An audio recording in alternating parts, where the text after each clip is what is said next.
Hello बच्चों, मैं Prince Kamboj आज आपके लिए फिजिक्स का नया लेक्चर लेकर आए हैं। कल किसी वजह से सीबीएसई बोर्ड के लिए फिजिक्स की कोई वीडियो नहीं बन पाई, तो आज हम स्टार्ट करेंगे जहाँ से हमने सीबीएसई बोर्ड का टॉपिक छोड़ा था। हमने लास्ट टाइम कंप्लीट कर लिया था कूलॉम्स लॉ। अब हम नेक्स्ट पढ़ेंगे कूलॉम्स लॉ को एक वेक्टर फॉर्म में। नेक्स्ट पढ़ेंगे हम कूलॉम्स लॉ को वेक्टर फॉर्म में। जिन बच्चों ने अभी तक चैनल को सब्सक्राइब नहीं किया वो चैनल को सब्सक्राइब करें और ज़्यादा से ज़्यादा शेयर करें ताकि और स्टूडेंट भी पढ़ सकें। ठीक है, कमेंट करके जरूर बताएं वीडियो आपको कैसी लगी है। ठीक है, अगर कोई टॉपिक आपकी समझ में नहीं आया है तो उसे नीचे जरूर बताएं, अपने डाउट्स क्लियर करें, हमारे साथ बने रहें। तो हेडिंग डाल देंगे, पेन और कॉपी उठाकर बैठे। हेडिंग डाल लें सभी बच्चे, पेन और कॉपी उठा लें और हेडिंग डाल लेंगे। हेडिंग डाल लें सभी बच्चे, कूलॉम्स लॉ। हेडिंग डाल लेंगे 12th क्लास फिजिक्स। ठीक है, हेडिंग डाल लेंगे Coulomb's law in vector form. Coulomb's law in vector form. Vector form में हम कूलॉम्स लॉ को पढ़ेंगे। ठीक है, कूलॉम्स लॉ हालांकि हमने डिस्कस कर लिया था कि हमारे पास दो पॉइंट चार्ज, एक पॉइंट चार्ज हमारे पास Q1 जो लास्ट टाइम हमने डिस्कस किया था, दूसरा पॉइंट चार्ज हमारे पास है Q2 और जिनकी सेपरेशन डिस्टेंस कितनी ली थी हमने, फटाफट बोल दे R। सेपरेशन डिस्टेंस कितनी है इनकी R, सेपरेशन डिस्टेंस R। ठीक है, ठीक है। अब हम इसको वेक्टर फॉर्म में पढ़ेंगे। तो वेक्टर फॉर्म में पढ़ेंगे तो हमें देखना है जहां हम डिस्टेंस लेते हैं वहां हमें लेना है डिस्प्लेसमेंट। वहां हमें क्या लेना है, डिस्प्लेसमेंट। ठीक है, ठीक है, चले। तो पहला डिस्प्लेसमेंट होगा Q1 से Q2 का R21 और दूसरा डिस्प्लेसमेंट होगा Q2 से Q1 का R12। ठीक है, क्या लिख लेंगे, डिस्प्लेसमेंट R21। क्या लिखेंगे, vector displacement from Q1 to Q2 and R12 vector displacement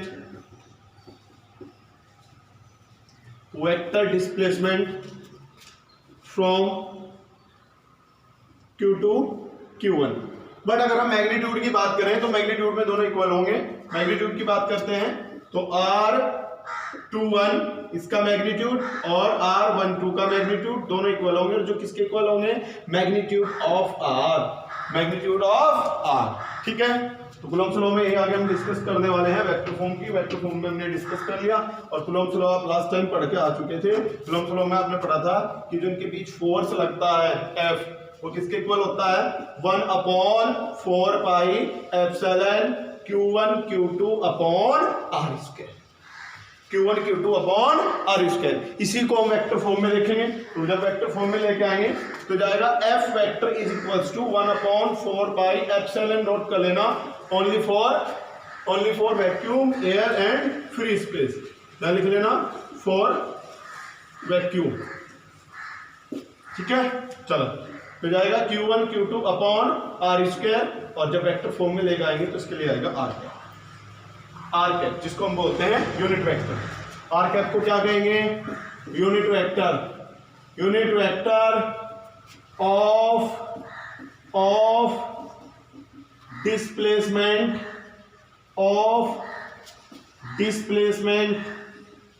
unit vector of displacement का यूनिट वेक्टर।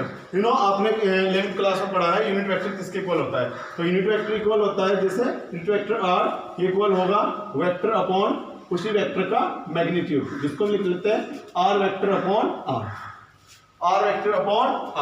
तो उसको यहाँ पे पुट करेंगे तो वेक्टर फॉर्म आएगी आपकी F is equals to vector F is equals to 1/4 pi epsilon not Q1 Q2 upon R square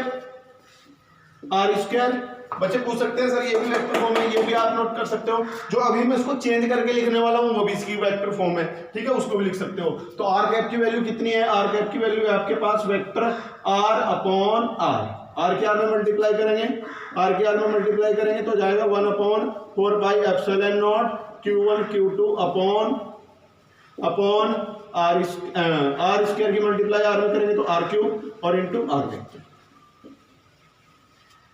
ये है कूलम्ब्स लॉ की वेक्टर फॉर्म। बट अगर हम अलग अलग चार्ज से देखें तो Q1 चार्ज फोर्स लगा रहा है Q2 चार्ज पर और Q2 चार्ज फोर्स लगा रहा है Q1 चार्ज पर। तो यहाँ जो फोर्स होगा तो force on Q1 due to Q2, ठीक है। और यहाँ फोर्स किस पे लगा है? Q2 पर। किसने लगाया है? Q1 ने, ठीक है। दोनों फोर्स को फाइंड आउट कर लेते हैं, दोनों फोर्स को फाइंड आउट कर लेते हैं कि ये फोर्स क्या होंगे, ठीक है। चलें फिलहाल के लिए इतना नोट कर लें, ये नोट कर लें।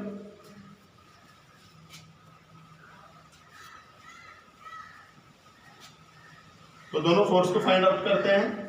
तो जो फोर्स Q1 पे लगा हुआ है इसको फोर्स फाइंड आउट करेंगे तो जाएगा force on Q1 is equals to 1/4 pi epsilon. मैं बार बार बता रहा हूं, ये नोट कर लिया। इसके बाद जो है हम यहाँ से देखेंगे कि हमने अभी निकाला है यहाँ से फोर्स, ठीक है।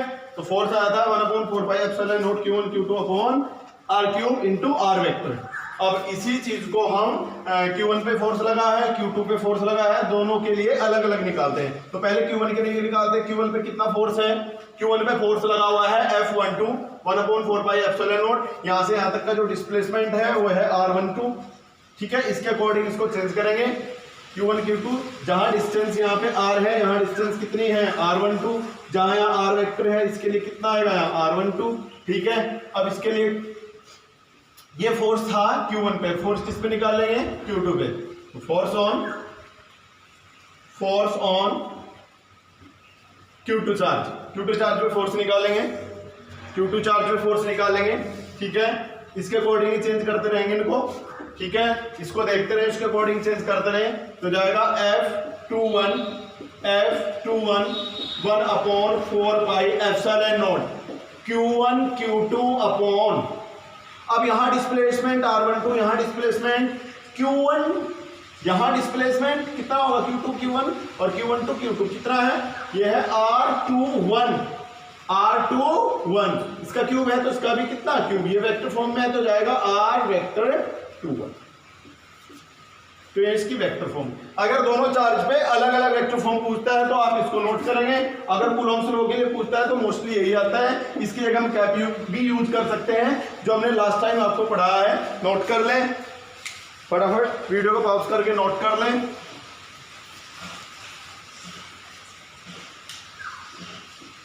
कमेंट में जरूर बताएं वीडियो आपको कैसी लगी, जो टॉपिक समझ में ना आया हो, ठीक है।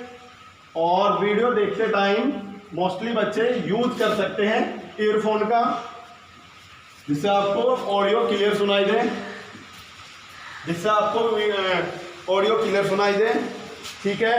यूट्यूब पर आप अपने मोबाइल के अनुसार अपनी क्वालिटी को चेंज कर सकते हैं, जिसमें आपको सूटेबल लगे उस क्वालिटी से आप देख सकते हैं, ठीक है। ठीक है, हम लास्ट टाइम बात कर रहे थे परमिटिविटी की, तो परमिटिविटी को ही आगे बढ़ाते हैं, ठीक है। तो हेडिंग डाल लेंगे। लास्ट टाइम मैंने बता दिया था ये आपका एप्सिलॉन जीरो को हम बोलते हैं परमिटिविटी।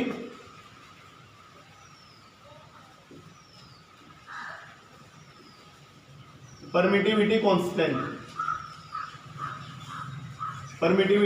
कांस्टेंट। अब किसी मीडियम के लिए हम फाइंड आउट करेंगे सर ये परमिटिविटी है क्या। पहले परमिटिविटी को डिस्कस कर देते हैं, फिर मीडियम के लिए परमिटिविटी, ठीक है। पहले परमिटिविटी को आपने कूलम्ब्स लॉ में पढ़ा 1/4 pi epsilon Q1 Q2 upon r square. अगर थोड़ा बहुत याद हो तो स्मॉल के की वैल्यू थी 1/4 पाई एप्सिलॉन जीरो। किसके लिए है? वैक्यूम के लिए। किसके लिए है? वैक्यूम के लिए। ये जो परमिटिविटी है, अगर मैं परमिटिविटी को इंक्रीज करता हूं तो फोर्स डिक्रीज होगा, अगर मैं परमिटिविटी को डिक्रीज करता हूं तो फोर्स इंक्रीज होगा। इसके नाम पे ना जाए, नाम इसका परमिटिविटी है। परमिटिविटी देख के ऐसा लगता है कि अगर हम परमिटिविटी को इंक्रीज करते हैं तो फोर्स इंक्रीज होता है, बल्कि ऐसा नहीं है। ठीक है, ये दोनों चार्ज के बीच जो मीडियम है उस पर डिपेंड करता है, और जैसे मीडियम चेंज होगा तो परमिटिविटी की वैल्यू भी चेंज होती जाती है। ठीक है, परमिटिविटी की वैल्यू भी चेंज होती जाती है। ठीक है, अब बात कर लेते हैं इसकी यूनिट की और इसकी वैल्यू की बात कर लेंगे, उसके बाद मीडियम की परमिटिविटी। तो unit of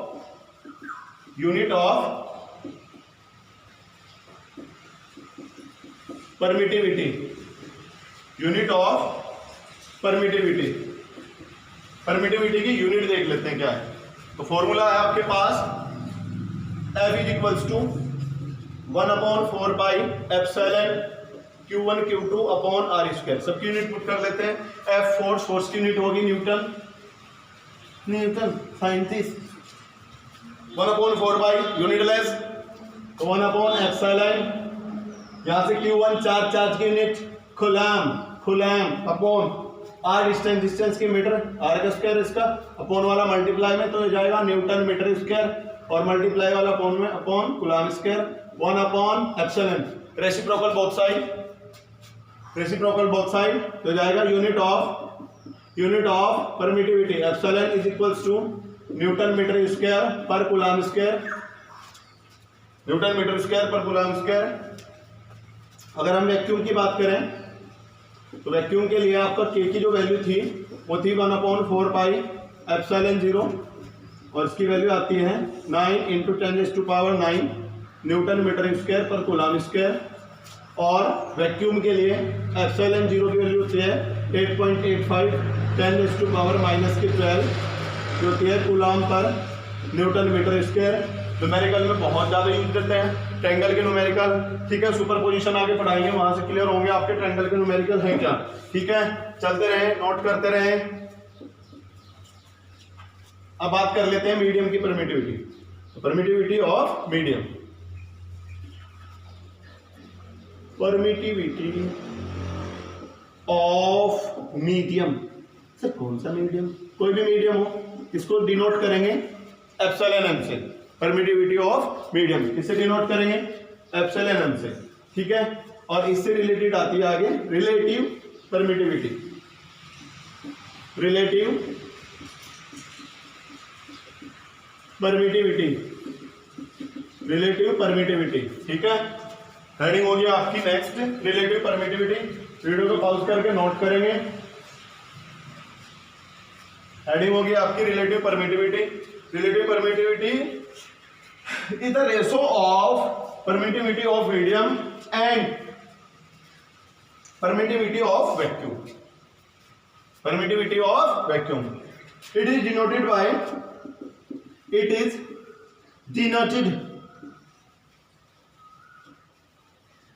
it is denoted by epsilon r, small r. So now definition के according epsilon r is equals to epsilon m upon epsilon 0। तो अभी मैंने बताया रिलेटिव परमिटिविटी क्या है। रिलेटिव परमिटिविटी एक रेशो है, किसका रेशो है? परमिटिविटी का। अच्छा, आपसे पूछ लेते हैं यूनिट क्या होगी रिलेटिव परमिटिविटी की? तो ये यूनिट लेस होता है। क्यों? क्योंकि ऊपर और नीचे हमारे पास सेम क्वांटिटी है, सेम क्वांटिटी है, एक जैसी क्वांटिटी है। ठीक है, तो relative permittivity is the ratio of permittivity of medium and permittivity of vacuum, permittivity of vacuum. ये है आपकी रिलेटिव परमिटिविटी। ठीक है, कुछ बुकों ने खाली परमिटिविटी कहा है, परमिटिविटी कांस्टेंट। हालांकि मैं बता दूं आपको मीडियम की परमिटिविटी। कौन सा मीडियम? जिस मीडियम के बीच में हमने चार्ज को रखा हुआ, जिस मीडियम के बीच में हमने किसको रखा हुआ है? चार्ज को। फटाफट से नोट कर ले वीडियो को पॉज करके।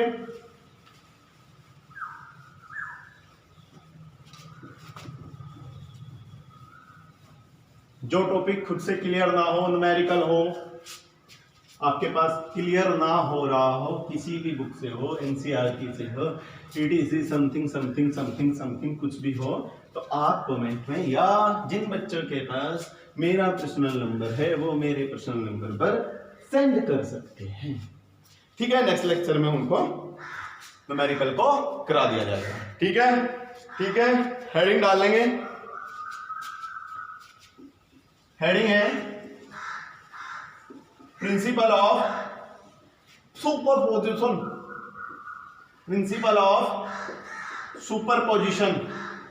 सुपरपोजिशन का प्रिंसिपल हमने पहले भी पढ़ा है जब डिस्प्लेसमेंट आया था, एम्पलीट्यूड आया था, एसएचएम में आया था। चले, ठीक है, प्रिंसिपल ऑफ सुपरपोजिशन आगे भी आप पढ़ोगे, लाइट में आएगा आगे। ठीक है, वेव्स जब पढ़ोगे, वेव्स तो आपने 11th में पढ़ी, 12th में भी आप वेव्स पढ़ोगे। फिलहाल के लिए आपका चल रहा है इलेक्ट्रोस्टैटिक्स, काफी बड़ी यूनिट है, धैर्य बना के रखिए, ये ना सोचे कि अभी तक एक चैप्टर नहीं पूरा हुआ। ठीक है, चैप्टर में टाइम लगता है क्योंकि मैं किसी भी टॉपिक को स्किप नहीं कर रहा हूं, नहीं तो बच्चे सोच लेंगे शायद टीचर पे ना। ठीक है, प्रिंसिपल ऑफ सुपरपोजिशन। सुपरपोजिशन का प्रिंसिपल क्या है? इतना अच्छा है, न्यूमेरिकल में इतनी हेल्प करेगा आपकी, बहुत ज्यादा न्यूमेरिकल में हेल्प करने वाला है, और उन सब न्यूमेरिकल में जो आपके लिए इंपॉर्टेंट है। ठीक है, हमारे पास एक चार्ज हमारे पास Q1, एक चार्ज हमारे पास Q2। एक चार्ज कौन सा? Q1, दूसरा चार्ज कौन सा? Q2। अब मैंने पूछा Q2 पर कितने फोर्स लगे हैं, दिमाग में Q2 पर कितने फोर्स लगे? एक तो तुमने लगाया होगा, सर हम कैसे लगाते हैं, हम तो बोल दूंगा। किसने लगाया फोर्स? Q1 ने। अच्छा, चार्ज पे फोर्स लगाएगा, हाँ वो नहीं मुझे पता, रिपल्सिव है या अट्रैक्टिव है। ठीक है, क्योंकि वो इनके साइन कन्वेंस के अकॉर्डिंग, जैसे इन पे चार्ज होंगे उसके अकॉर्डिंग चेंज होता है। ठीक है, ठीक है, हाँ। तो Q1 ने फोर्स लगाया किस पर? Q2 पर। कितना फोर्स लगाया? तो force on Q2 due to Q1। ठीक है, तो कितना फोर्स लगाया है? तो फोर्स लगाया है F21। कितना फोर्स लगाया है? F21। अकेले नहीं लगाया फोर्स। बाय द वे, मैं Q1 पे फोर्स की बात करता तो Q1 पे कितना फोर्स लगता, फटाफट से बताएंगे। Q1 पे कितना फोर्स लगता? Q2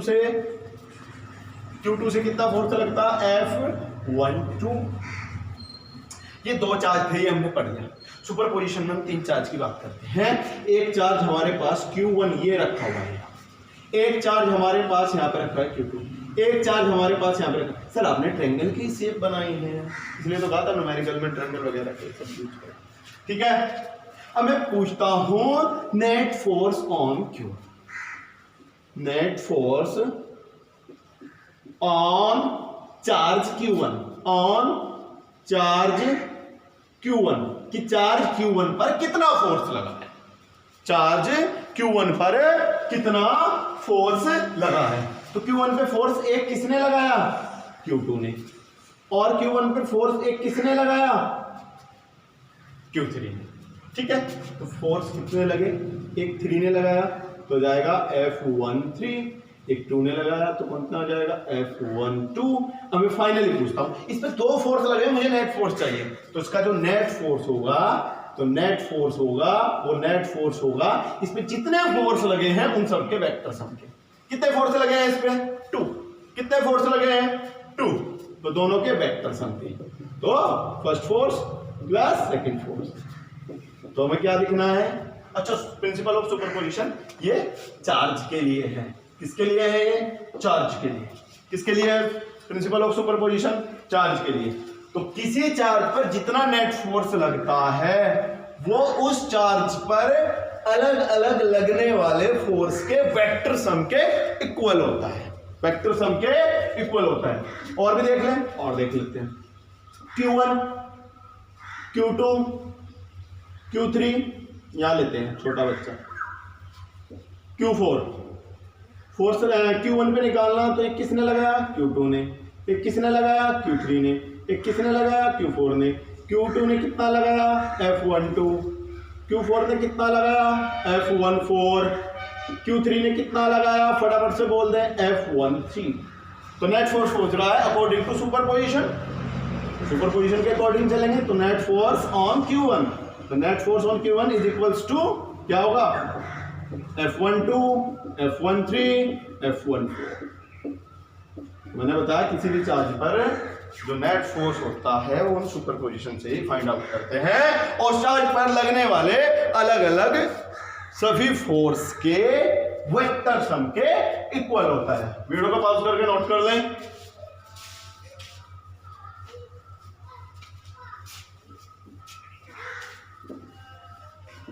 न्यूमेरिकल में हमारी हेल्प तो सर एक आधा न्यूमेरिकल से करा दिया था, एक आधा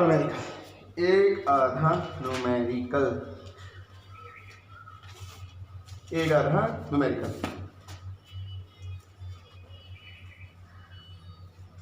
ठीक है, चलो न्यूमेरिकल के लिए कल। हाँ, किसी बच्चे ने मेरे से क्वेश्चन किया था क्लासिफिकेशन ऑफ सब्सटेंस, हालांकि हेडिंग नहीं है, आपको समझना है। ठीक है,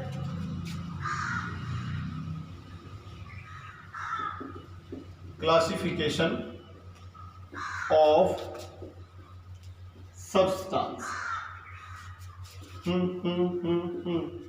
फर्स्ट, कंडक्टर, बस वाला कंडक्टर नहीं। Second, insulator. Third, semiconductor. Fourth, dielectric. फटाफट से डेफिनेशन में बता देता हूं। कंडक्टर की डेफिनेशन क्या होगी? कंडक्टर वो सारे सब्सटेंस होते हैं जिनमें चार्ज फ्लो हो सके,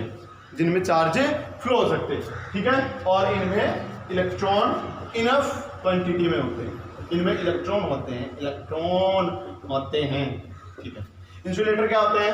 जिनमें चार्ज फ्लो नहीं होता, इसका मतलब इनमें इलेक्ट्रॉन नहीं होते। सेमीकंडक्टर, कभी कभी चार्ज फ्लो होता है और कभी कभी चार्ज फ्लो नहीं होता, और सेमीकंडक्टर की कंडक्टिविटी कंडक्टर से कम और इंसुलेटर से ज्यादा होती है, ठीक है, ये इसके बीच में होते हैं, और 0 डिग्री सेल्सियस पर ये बिहेव करते हैं जैसे इंसुलेटर हो। जैसे जैसे टेम्परेचर इंक्रीज करते जाते हैं तो इनकी कंडक्टिविटी इंक्रीज होती जाती है, ठीक है। जैसे जैसे टेम्परेचर इंक्रीज करते हैं सेमीकंडक्टर की कंडक्टिविटी इंक्रीज होती जाती है, ठीक है, बात समझ में आई? जैसे जर्मेनियम, सिलिकॉन, etc, ठीक है। डाइलेक्ट्रिक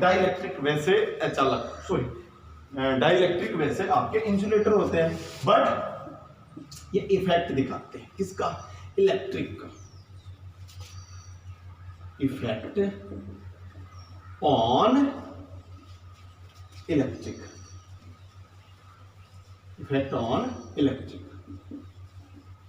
इलेक्ट्रिक पर इफेक्ट, हाँ, कौन से होंगे सर? ग्लास, सब कहाँ मिलेंगे? आगे हम कैपेसिटर्स पढ़ेंगे, चैप्टर आगे आएगा आपका। कैपेसिटर्स में बहुत सारे आएंगे। डाइलेक्ट्रिक कोई भी हमने सब्सटेंस लिया और 2 हमारे पास प्लेट थी, उनके प्लेट के बीच में हमने उसको फिल्ड कर दिया, ठीक है। हमने क्या करा? कोई डाइलेक्ट्रिक सब्सटेंस लिया और 2 प्लेट्स थी, उनके बीच में उसको फिल्ड कर दिया, ठीक है।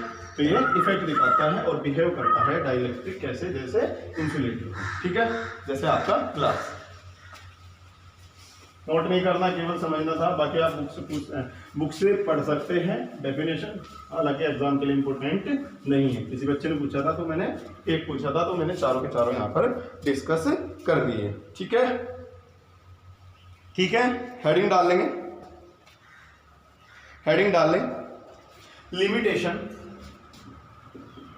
लिमिटेशंस ऑफ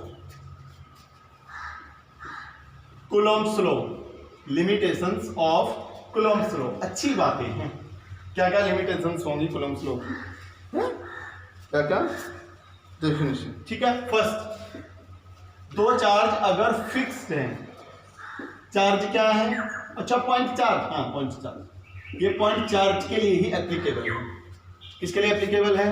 पॉइंट चार्ज के लिए। अगर पॉइंट चार्ज फिक्स्ड है तो मैं कहूंगा कूलम्ब्स लॉ काम करेगा। सेकेंड लिमिटेशन क्या होगी? अगर इसके पॉइंट चार्ज फिक्स्ड है तो ये काम करेगा। दूसरी बात क्या होगी कि ये बच्चा, अगर हमारे पास पॉइंट चार्ज नहीं है, मैं कहूंगा एक्सटेंडेड चार्ज,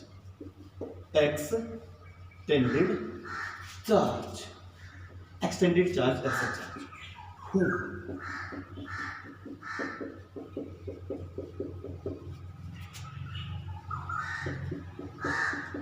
इस पे चार्ज ऐसे फैला हुआ है,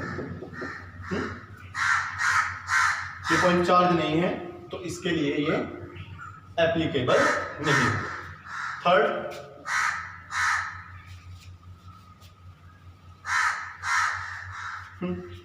थर्ड क्या होगा? थर्ड होगा अगर charge, if charge not stationary, statics, static, if charge not static मतलब रुके हुए नहीं है, मूव कर रहे हैं, उसका मतलब कूलम्ब्स लॉ नहीं चलेगी।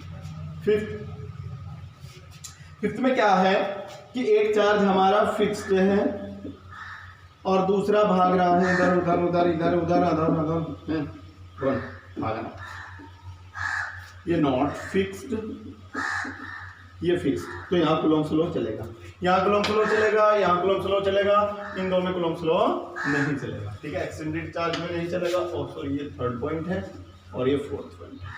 तो इसकी लिमिटेशन मतलब फिक्स्ड चार्ज के लिए काम करेगा, एक चार्ज फिक्स्ड है, एक मूव कर रहा है तो उसके लिए भी काम करेगा। एक्सटेंडेड चार्ज में नहीं चलेगा क्योंकि ये पॉइंट चार्ज नहीं है, अगर कोई पॉइंट चार्ज नहीं है उसके लिए काम नहीं करेगा कूलम्ब्स लॉ। थर्ड क्या है, अगर चार्ज आपका स्टैटिक नहीं है, रुके हुए नहीं है, तो भी ये काम नहीं करेगा। तो ये थी इसकी limitations of Coulomb's law, limitations of Coulomb's law. अब हम करेंगे कंपैरिजन। क्या करेंगे? कंपैरिजन। किसके साथ करना है सर? आपके साथ नहीं, मेरे साथ। कंपैरिजन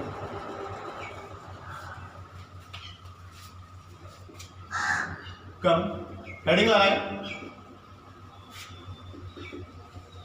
हेडिंग लगाएं, हेडिंग लगाएं। Comparison, comparison between, comparison between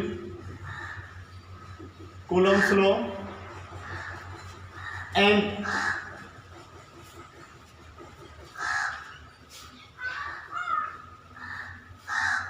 comparison between Coulomb's law and Newton's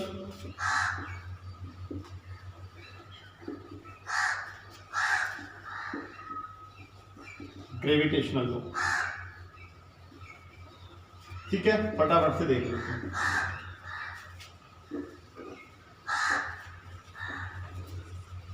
Coulomb's ने क्या कहा था? कूलम्ब्स इलेक्ट्रिक चार्ज के लिए था F equals to 1/4 pi epsilon, vacuum के लिए Q1 Q2 upon R square, और the distance between Q1 and Q2। ठीक है, और gravitational force Fg equals to G m1 m2 upon R square. ये था आपका ग्रेविटेशनल, G था यूनिवर्सल ग्रेविटेशनल कांस्टेंट।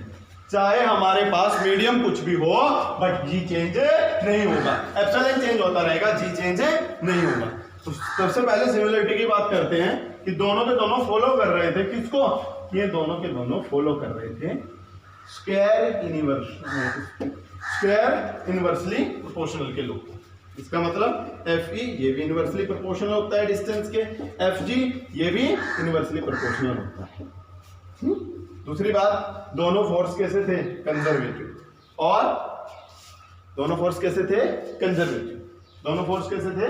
कंजर्वेटिव। तो दो हमें पता चला, एक तो इनवर्सली जो लॉ है उसको फॉलो करते हैं, और दूसरा दोनों फोर्स कैसे हैं? कंजर्वेटिव हैं। ठीक है, अच्छा ये इनकी सिमिलरिटी थी। ये क्या थी इनकी? सिमिलरिटी। डिसिमिलरिटी क्या है? डिसिमिलरिटी है कि ये जो फोर्स है F इलेक्ट्रिक फोर्स, इसके दो टाइप होते हैं। कौन कौन से? Attractive and repulsive.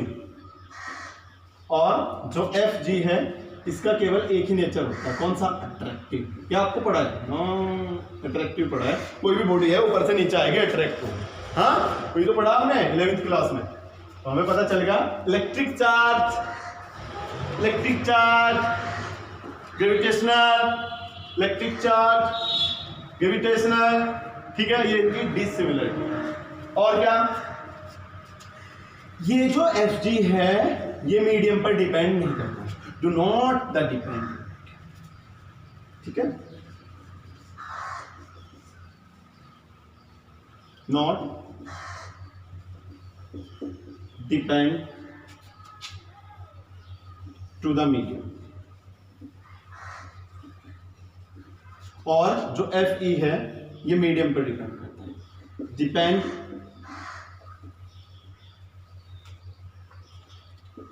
Depend on the medium, to the medium, depend to the medium और not depend to the medium. इसका मतलब इलेक्ट्रिक फोर्स में हमें मीडियम, ये मीडियम पे डिपेंड करेगा, मीडियम कम ज़्यादा, मतलब एयर है तो अलग, ग्लास है तो अलग, वैक्यूम है तो अलग, हालांकि वैक्यूम और एयर के लिए अप्रोक्सीमेटली इक्वल माना गया था, और ये इसके लिए मीडियम की कोई वो नहीं है, इसमें मीडियम की हमें कोई ज़रूरत नहीं है। इसका मतलब ये मीडियम पर डिपेंड नहीं करेगा, ये मीडियम पर डिपेंड करेगा। और अगर हम दोनों की बात करें तो ये जो फोर्स होता है एफ ई, ध्यान लगाएंगे, F E greater than F G. Electric force gravitational force से ज्यादा, इलेक्ट्रिक फोर्स ग्रेविटेशनल फोर्स से ज्यादा होता है, ठीक है। इलेक्ट्रिक फोर्स ग्रेविटेशनल फोर्स से क्या होता है, ज्यादा। कितना होता है? अगर हम बात करें प्रोटॉन टू प्रोटॉन, तो इलेक्ट्रिक फोर्स ग्रेटर देन कितना ज्यादा होगा? तो इलेक्ट्रिक फोर्स ज्यादा होता है इससे 10⁻⁴ अप्रोक्सीमेटली 32 या 33 के इक्वल, ठीक है। कितना ज्यादा होगा? 32 या 33 के इक्वल, 39 टाइम्स। और अगर हम प्रोटॉन टू प्रोटॉन, अगर हम इलेक्ट्रॉन टू इलेक्ट्रॉन बात करते हैं तो इलेक्ट्रॉन टू इलेक्ट्रॉन ये ज्यादा होता है, इससे कितने मल्टीपल होता है? ये इसके कितने मल्टीपल आया? 39 10⁻39 टाइम्स, ये इतना इससे ज्यादा होता है, इतने टाइम्स ज्यादा होता है। अगर मैं प्रोटॉन और प्रोटॉन को लूं, उनके लिए मास लूं, ठीक है, उनके मास प्रोटॉन के, उनके चार्ज, तो जो इलेक्ट्रिक फोर्स होता है वो ग्रेविटेशनल फोर्स के कितने टाइम्स आता है? 10⁻39। इसका मतलब F इज इक्वल्स टू होगा 10⁻39 इंटू Fg। और इलेक्ट्रॉन टू इलेक्ट्रॉन ये होता है 10⁻43। इसका मतलब electric charge equals to 10⁻43 into Fg। Electron के लिए 10⁻43 टाइम्स और प्रोटॉन के लिए 10⁻39 टाइम्स होता है। नोट कर लें,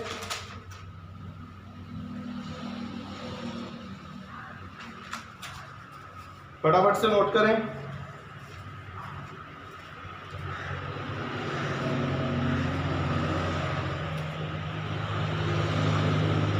ठीक है, अब हम कल अगले टॉपिक पे बात करेंगे कल। और अगर किसी बच्चे को, कोई बच्चा है जो आपके संपर्क में है, कांटेक्ट में है, और 11th क्लास के लिए भी लेक्चर चाहिए, तो वो कमेंट में नीचे ज़रूर बताएं, तो हम कल से 11th क्लास के लिए भी लेक्चर अपलोड करेंगे।